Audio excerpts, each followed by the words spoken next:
बच्चों, मेरा नाम है मोहित और आपका स्वागत हमारे यूट्यूब चैनल हिस्ट्री चैंपियन में। तो जैसा कि आप जानते हो, आपका बीएससी फोर्थ सेमेस्टर जूलॉजी का पेपर होता है, मैमलियन फिजियोलॉजी एंड बायोकेमिस्ट्री। तो इससे संबंधित आपके सामने जितने भी महत्वपूर्ण प्रश्न हैं सारे के सारे करवाने वाला हूँ। पिछले जितने भी ज़्यादा पेपर दिए उनमें से बहुत अच्छा रिजल्ट रहा है, तो इस पेपर में भी रहेगा। बस आपको क्या करना है, चैनल को सब्सक्राइब कर देना है, वीडियो को लाइक कर देना है और अपने दोस्तों को जोर से शेयर कर देना है। तो चलो शुरू करते हैं अपन यूनिट फर्स्ट की तरफ। रक्त की संरचना और रक्त के थक्के जमने की जो क्रिया विधि है उसको विस्तार से समझाइए। हृदय की कार्य प्रणाली को समझाइए और इसमें हृदय चक्र और कार्डियोग्राम में शामिल होता है। तो इसमें आपको रक्त की संरचना को बताना है और रक्त में थक्का जमने की जो क्रिया विधि है उसको विस्तार से समझाना है। साथ के साथ हृदय की कार्य विधि और उसमें हृदय चक्र और इलेक्ट्रोकार्डिज्म को, ईसीजी को भी समझाना है। अगले वाले पर्सन की बात करें इंग्लिश मीडियम वालों के लिए, describe in detail the composition of blood and the mechanism of blood clotting, explain the function of heart including the cardiac cycle and electrocardiogram. अगले वाले पर्सन की बात करें आपके सामने, स्तनधारियों में श्वसन की जो क्रिया विधि को विस्तार पूर्वक समझाना है। फेफड़ों में गैसों के आदान प्रदान की प्रक्रिया और रक्त द्वारा ऑक्सीजन और कार्बन डाइऑक्साइड के परिवहन पर एक नोट लिखना आपको। तो स्तनधारियों की जो श्वसन की क्या क्रिया विधि होती है उसको विस्तार से समझाना है और फेफड़ों में गैसों के आदान प्रदान की प्रक्रिया और रक्त द्वारा ऑक्सीकरण और कार्बन डाइऑक्साइड के परिवहन पर आपको एक क्या पूरा का पूरा नोट लिखना है। ये भी काफ़ी ज़्यादा मोस्ट इंपॉर्टेंट पर्सन है। Explain in detail the mechanism of respiration in the mammals, right A note on the process of gas exchange in the lungs and the transportation of oxygen and carbon dioxide by the blood. तो ये काफ़ी ज़्यादा most important question होने वाला है।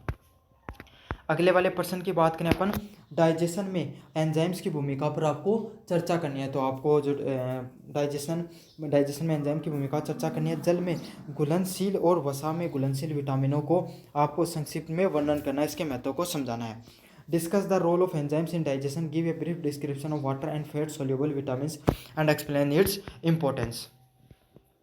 अगले वाले person की बात करें, नेफ्रॉन की संरचना को सचित्र आपको वर्णन करना है।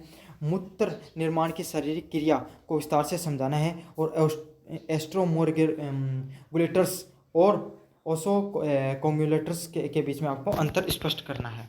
तो क्या होगा, describe the structure of the nephron with the diagram, explain in detail the physiology of the urine formation, clarify the difference between the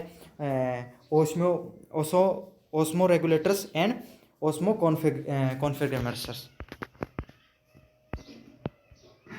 अगले वाले पर्सन की बात करूँ, मांसपेशियों के प्रकार, टाइप ऑफ मसल्स के का वर्णन करना है। कंकाल मांसपेशी और अति सूक्ष्म संरचना और उसके संकुचन,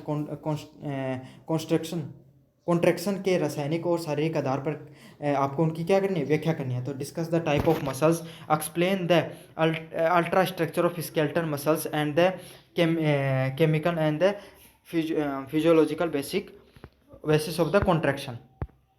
अगले वाले पर्सन की बात करूँ, पेशी संकुचन मसल कॉन्ट्रैक्शन में स्लाइडिंग फिलामेंट सिद्धांत का विस्तार पूर्वक आपको क्या करना, वर्णन करना है और इसमें एटीपी, कैल्शियम, आयन और अन्य प्रोटीनों की भूमिका बतानी है। तो describe in detail the sliding filament theory of muscle contraction, explain the role of ATP, calcium, ion and other protein in the process. तो आपको जो 3 नंबर यूनिट है इसमें न्यूरॉन की संरचना के और उनके प्रकारों को बताना है।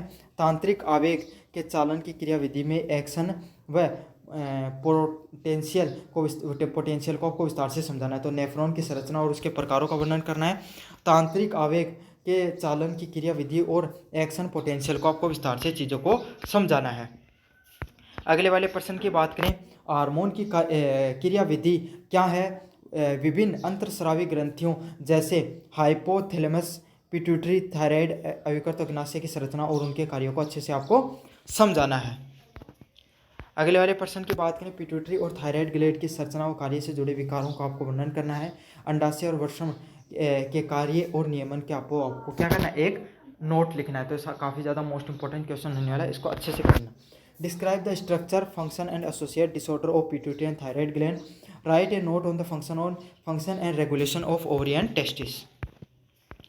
4 नंबर पर्सन की बात करूँ, ग्लूकोज, चयापचय और ग्लाइकोसाइलेट्स जैसे करब चक्कर हो गया, फॉस्फेट पाथवे जैसी प्रतिक्रिया नियमन को विस्तार से समझाना है।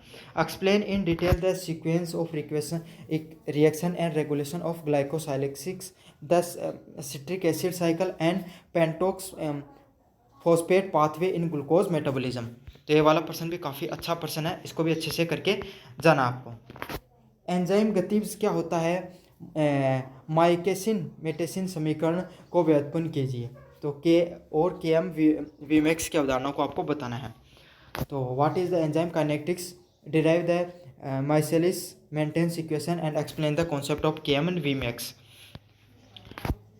अगले वाले प्रश्न की बात करूँ, प्रोटीन के चयापचय में अमीनो एसिड के उपचय की प्रक्रिया और आपके का वर्णन करना है और यूरिया चक्र को विस्तार से समझाना। तो describe the process of amino acid carbo catabolism, transamination, deamination and decarboxylation in protein metabolism. तो explain the urea cycle in detail. तो ये काफ़ी ज़्यादा मोस्ट इंपॉर्टेंट क्वेश्चन है।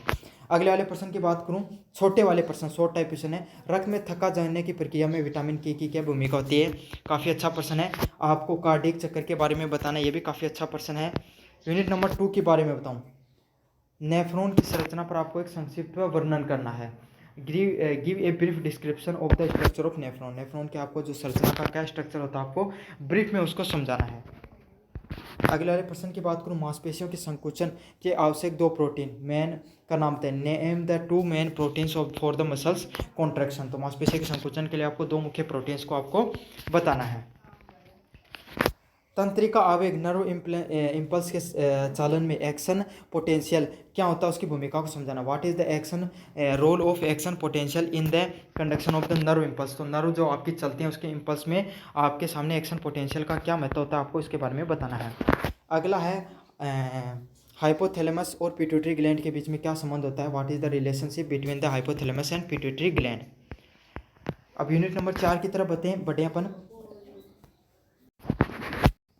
What is the KM-VMX represent in the Michaelis-Menten equation?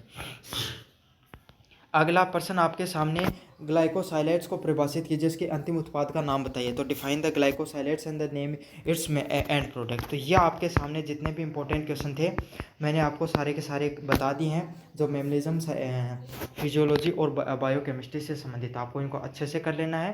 साथ ही साथ channel को subscribe कर देना, वीडियो को लाइक कर देना और अपने दोस्तों को जोर से शेयर कर देना। धन्यवाद।